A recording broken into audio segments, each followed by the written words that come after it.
transitioning to the sports director position and then looking back to the head coaching position, looking at it from a different angle, different perspective, is there something that jumps out at you that you feel like you would do something different going forward or going backwards when you feel like and at the time where certain situations arise, looking as a sports director that you had as a coach, and that you see maybe Jaka handling it in a certain way, and there's certain things that you can take away from?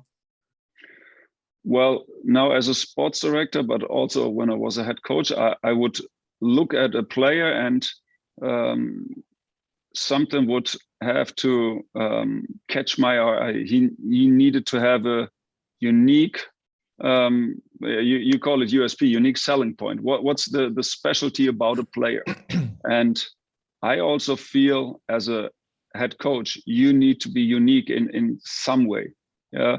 Is it how to, like I give you an example. John Patrick is unique because he emphasizes the offensive rebound so much, the pressure on defense. Ingo Freier is unique. Like there's certain coaches who are simply unique in their approach.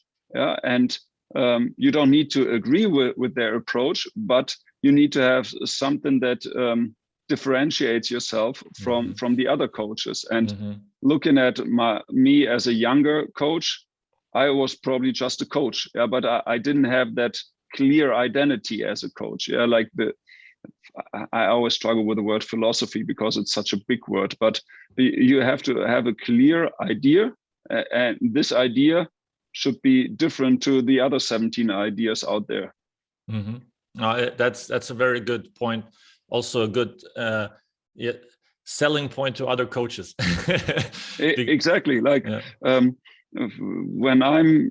when I have to hire the next coach, well, I will look at people that stand out, that are unique in a certain way. Yeah, like I don't care how many titles they won. There's so many coaches who won titles, but I will look for something that catches my eye, that I find, okay, with that approach, he can do something big because it's different to all the other approaches.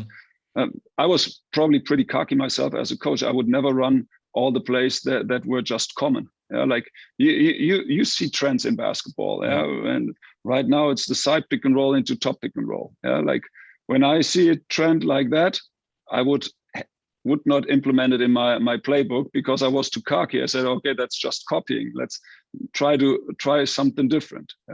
And so I would probably look for a coach who initiated a new trend, or who went back to things that worked 10 years ago and all of a sudden he's successful with that. You don't need to be an inventor every time, but I want to see this coach stands for this idea. I totally agree. And I'm thinking to myself as well, because I'm too stubborn. Not like I'm too stubborn to do the same thing as somebody else is doing.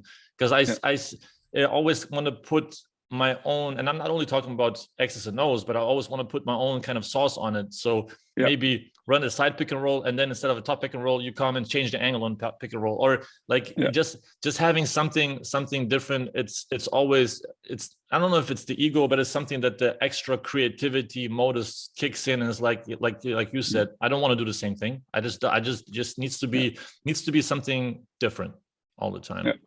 And now if I look at myself, so what was my unique selling point? Definitely not having a clear identity, or if the clear identity, then it was being able to adjust every year new. Like never relying on something that worked last year, I'll do the same again. Like if you take a look at my playbooks, 11-12 with John Bryant, we played totally different than 15-16 with Raymond Morgan at the 5. So I always try to be as flexible as possible, being able to adjust as good as possible. And maybe that was my unique selling point.